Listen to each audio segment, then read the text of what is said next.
علم کا شہر ہوں، علی اس کا دروازہ ہے۔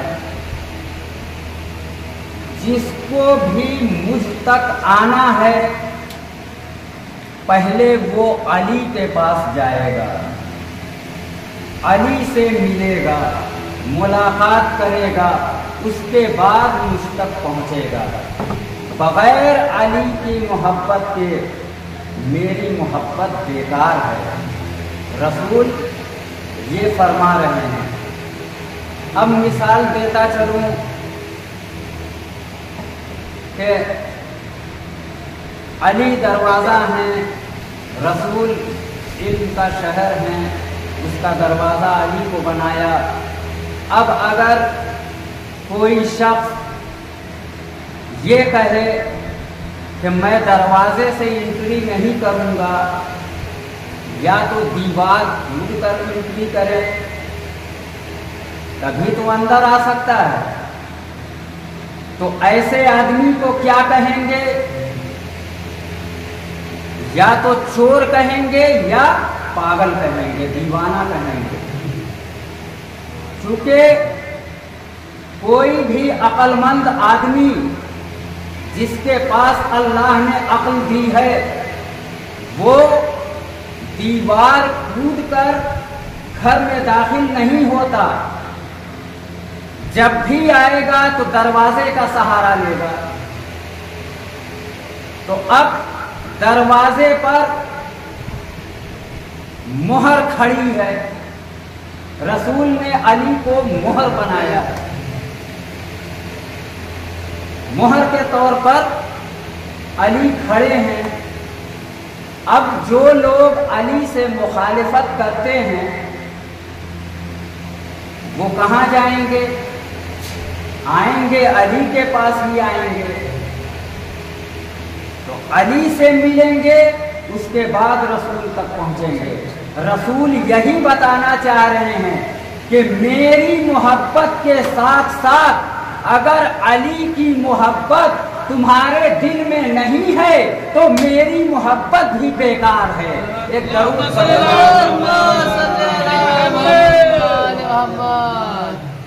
کون علی؟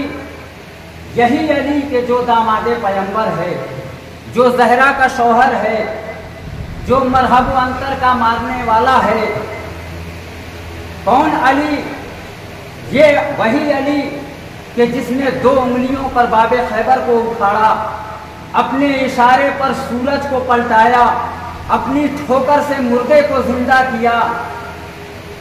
علی کے کمالات کہاں تک کوئی بیان کرے گا؟ اسی لیے رسول فرماتے ہیں کہ جن معنوں میں میں مولا ہوں انہی معنوں میں علی مولا ہے۔ یہی دعوت ذوالشیرہ ہے کہ رسول خطبہ ارشاد فرما رہے ہیں اور اعلان کر رہے ہیں کہ کون میرا وصی ہوگا، کون میرا جانشین ہوگا، میری مدد کون کرے گا۔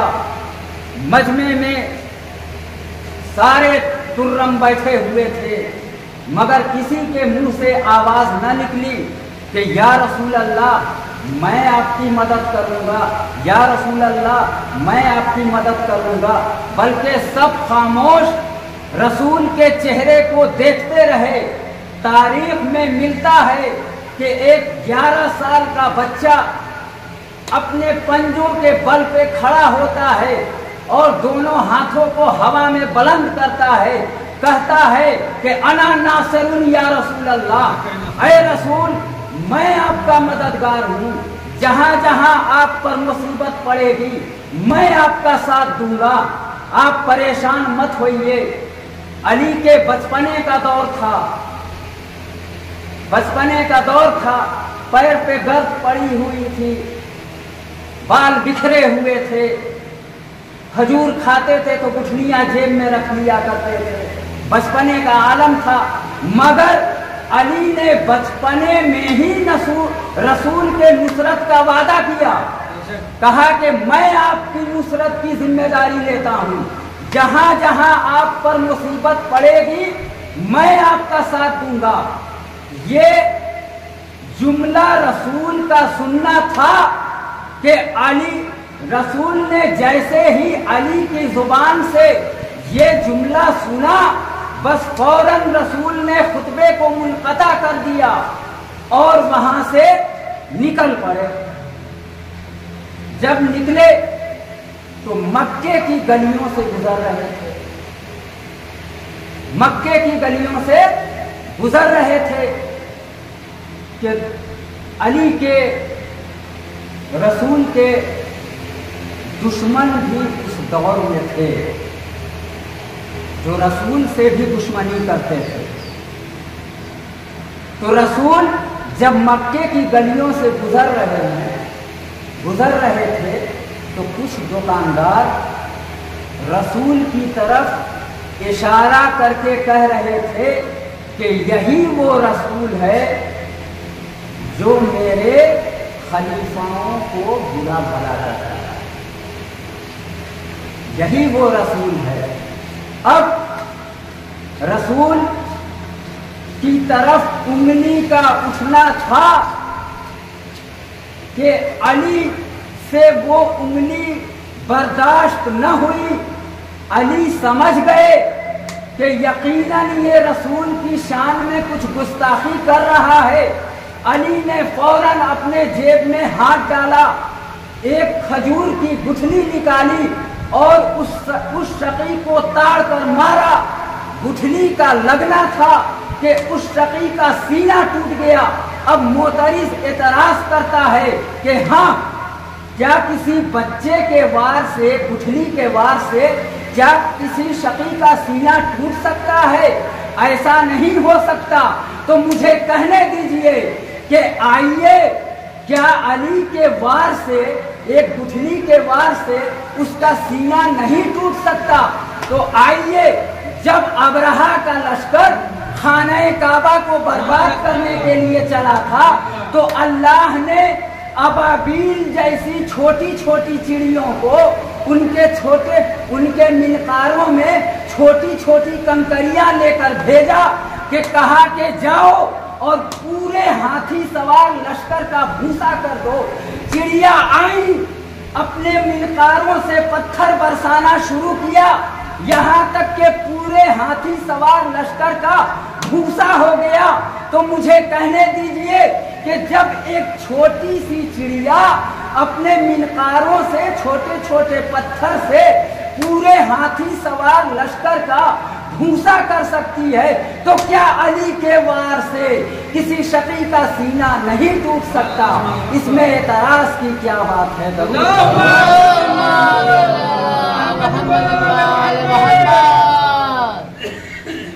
یہ ہے علی۔ اب رسول کے ساتھ ہیں، چونکہ نصرت کا وعدہ کر لیا ہے تو جب بھی رسول پر مصیبت آئی علی نے ساتھ دیا۔ تو رسول یہ ارشاد فرما رہے ہیں اور بتا رہے ہیں دنیا والوں کو کہ اے دنیا والوں، جن معنوں میں میں مولا ہوں انہی معنوں میں یہ علی مولا ہیں، جن معنوں میں میں مولا ہوں انہی معنوں میں علی مولا ہیں۔ اب علی رسول شب ہجرت آ جائیے، وہاں بھی رسول علی سے کہہ رہے ہیں کہ اے علی اب میری مدد کرو۔ علی نے کہا یا رسول اللہ، میں نے جب وعدہ کیا ہے تو جہاں جہاں آپ کے اوپر مصیبت پڑے گی میں نبھاؤں گا۔ رسول نے کہا کہ اے علی آج تم میرے بستر پر سو جاؤ۔ علی نے کہا کہ یا رسول اللہ آپ کے بستر پر میں سو جاؤں؟ کہا ہاں۔ علی نے کہا کہ یا رسول اللہ